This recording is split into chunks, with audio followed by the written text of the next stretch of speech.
नमस्कार दोस्तों। Payment gateway किसी भी सक्सेसफुल ऑनलाइन बिजनेस का काफ़ी इंपॉर्टेंट पार्ट होता है और उससे भी ज़्यादा इंपॉर्टेंट होता है उसका सक्सेसफुली काम करना। कोई भी बिजनेस काफ़ी मेहनत करता है अपने प्रोडक्ट में उसको मार्केट करने के लिए और एक कस्टमर को अपने वेबसाइट या फिर ऐप पर लाने के लिए। और इतना कुछ करने के बाद जब कस्टमर चेकआउट पेज के ऊपर पेमेंट गेटवे के फेलियर की वजह से या फिर उसके ख़राब एक्सपीरियंस की वजह से छोड़ करके चला जाता है तो काफ़ी तकलीफ होती है। आज हम पेमेंट गेटवेज की ही बात करेंगे और जानेंगे कि एक कस्टमर को खराब एक्सपीरियंस क्यों मिलता है और एक पेमेंट गेटवे को चूज करने से पहले आपको किन किन बातों का ध्यान रखना चाहिए। इसके अलावा आज हम इंडिया के टॉप 3 पेमेंट गेटवेज के बारे में बात करेंगे, उनको आपस में कंपेयर करेंगे और जानेंगे कि 2022 में आपके लिए कौन सा बेहतर है। तो वीडियो को एंड तक जरूर देखना और कहीं भी स्किप मत करना और वीडियो अच्छे लगे तो लाइक शेयर जरूर करना। So let's jump straight to the content.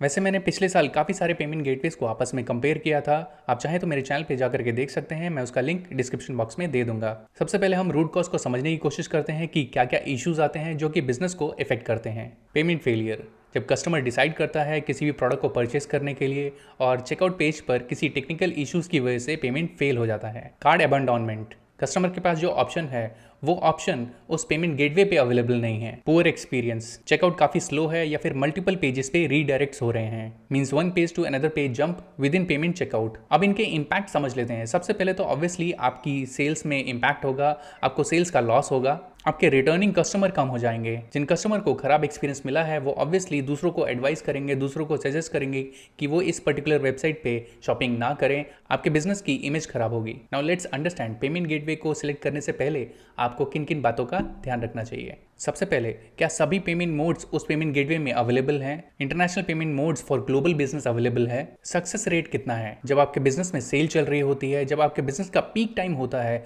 Diwali, Holi, Christmas, new year, इन सब पे जब बहुत सारे लोग आपकी वेबसाइट पे शॉपिंग करते हैं, उस टाइम पे पेमेंट गेटवे का परफॉर्मेंस कैसा है? उसमें कितना स्केल अप करने की कैपेसिटी है? कस्टमर का एक्सपीरियंस ड्यूरिंग चेकआउट कितना फास्ट और सीमलेस होता है? बिकॉज कस्टमर चाहता है कि उसकी पेमेंट काफ़ी फास्ट हो और वन क्लिक पेमेंट हो। और सबसे इंपॉर्टेंट, क्या वो पेमेंट गेटवे आपकी वेबसाइट के साथ कंपैटिबल है? क्या वो वूकॉमर्स, शॉपिफाई, विक्स, मैजेंटो इन सब के साथ कंपैटिबल है? मेक श्योर वो पेमेंट गेटवे आपके ERP और CRM के साथ कंपैटिबल हो। कितना आसान है एनरोल करना और उसको अपनी वेबसाइट के साथ इंटीग्रेट करना? ट्रांजैक्शन फी कितनी देनी पड़ती है पर ट्रांजैक्शन? मेक श्योर कि जो आपका पेमेंट गेटवे है वो UPI पेमेंट्स पर कोई भी फीस ना ले। यू वोंट बिलीव कि आज की डेट में 40% से भी ज़्यादा पेमेंट्स UPI के थ्रू होती हैं और UPI पे अगर कोई ट्रांजैक्शन फीस ना लगे तो business can save a lot of money. Business can save more than 80,000 depending on their monthly transactions. कितना सिक्योर है ये कस्टमर के डेटा पॉइंट ऑफ व्यू से? आपके पेमेंट्स की सेटलमेंट कितनी जल्दी होती हैं? सेटलमेंट्स जितनी जल्दी हो उतना ही बेटर रहता है, आपके बिजनेस में कैश फ्लो बना रहता है।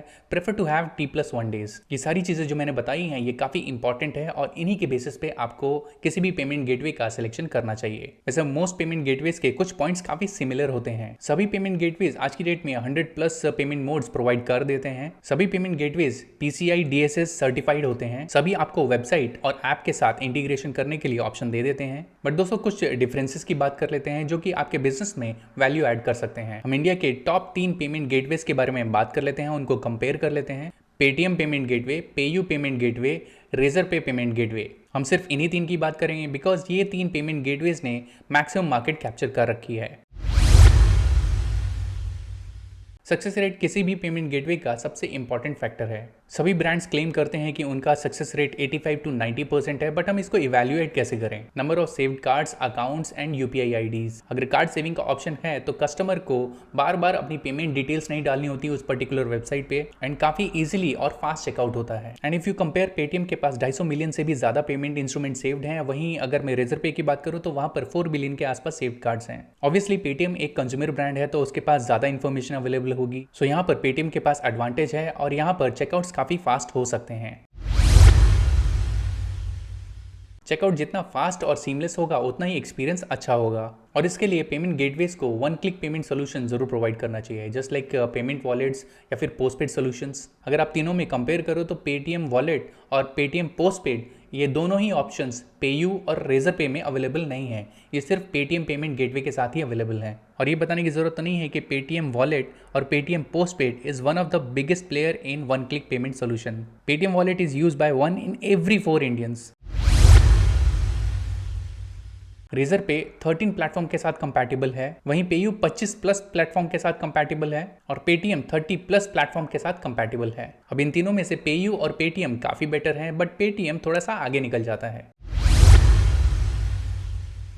दोस्तों रेजर पे अक्रॉस ऑल द ट्रांजेक्शन सब पे वो 2% चार्ज करता है, चाहे वो डेबिट कार्ड हो, चाहे क्रेडिट कार्ड हो, चाहे वो यूपीआई हो, कोई भी पेमेंट मोड हो, सब पर वो 2% चार्ज करता है। सिमिलरली पेयू भी 2% चार्ज करता है प्लस जीएसटी। बट वहीं अगर मैं पेटीएम की बात करूं तो पेटीएम यूपीआई के ऊपर कुछ भी चार्ज नहीं करता है। यूपीआई ट्रांजेक्शन्स पे आपको 0% चार्जेस लगते हैं। इसके अलावा रुपए डेबिट कार्ड के ऊपर भी 0% चार्ज लगते हैं। It's a major chunk. ये काफ़ी बड़ी सेविंग हो सकती है, specially for small business owners जिनके मार्जिन्स काफ़ी कम रहते हैं। सेटलमेंट्स। दोस्तों सेटलमेंट्स का टाइम पे होना काफ़ी इंपॉर्टेंट होता है, इससे बिजनेस में कैश फ्लो बना रहता है। रेजर पे और पेयू में ये T+2 डेज है, यानी कि ट्रांजेक्शन प्लस 2 डेज मीन्स जिस दिन ट्रांजेक्शन हुई है उसके 2 दिन बाद आपको पेमेंट्स मिलेंगी। और ये जो 2 दिन हैं ये वर्किंग 2 डेज हैं, यानी कि अगर बीच में कोई फेस्टिवल आ गया या फिर कोई संडे आ गया, सैटरडे आ गया, तो उसमें ये जो गैप है वो और भी ज़्यादा हो जाता है। वहीं अगर मैं पेटीएम की बात करूँ तो यहाँ पर T+1 है, यानी कि जिस दिन आपकी ट्रांजेक्शन हुई है उसके एक दिन बाद आपको पेमेंट्स हो जाएंगी। और ये मैटर नहीं करता कि बीच में सैटरडे आ रहा है, संडे आ रहा है, कोई फेस्टिवल आ रहा है, कुछ भी हो, आपको T+1 में पेमेंट्स मिलेंगी। होप ये वीडियो उन बिजनेस ओनर्स के लिए काफ़ी हेल्पफुल होगी जो 2022 में सही पेमेंट गेटवे चूज करना चाहते हैं। मेरे हिसाब से पेटीएम पेमेंट गेटवे एक बेटर ऑप्शन निकल करके आता है सभी पैरामीटर्स के ऊपर, मेनली बिकॉज इसका success rate, checkout experience, faster settlement और इसकी प्राइसिंग सब में बेटर है। इस वीडियो में बताई गई सारी इन्फॉर्मेशन के लिंक्स मैं डिस्क्रिप्शन बॉक्स में दे दूंगा, आप जाके चेक करके देख सकते हैं। सो दैट्स इट दोस्तों, आज के लिए इतना ही। आई होप आपको ये वीडियो अच्छी लगी होगी। अगर आपको वीडियो अच्छी लगी है तो please like, share and subscribe. मिलते हैं अगले वीडियो में, तब तक के लिए बाय।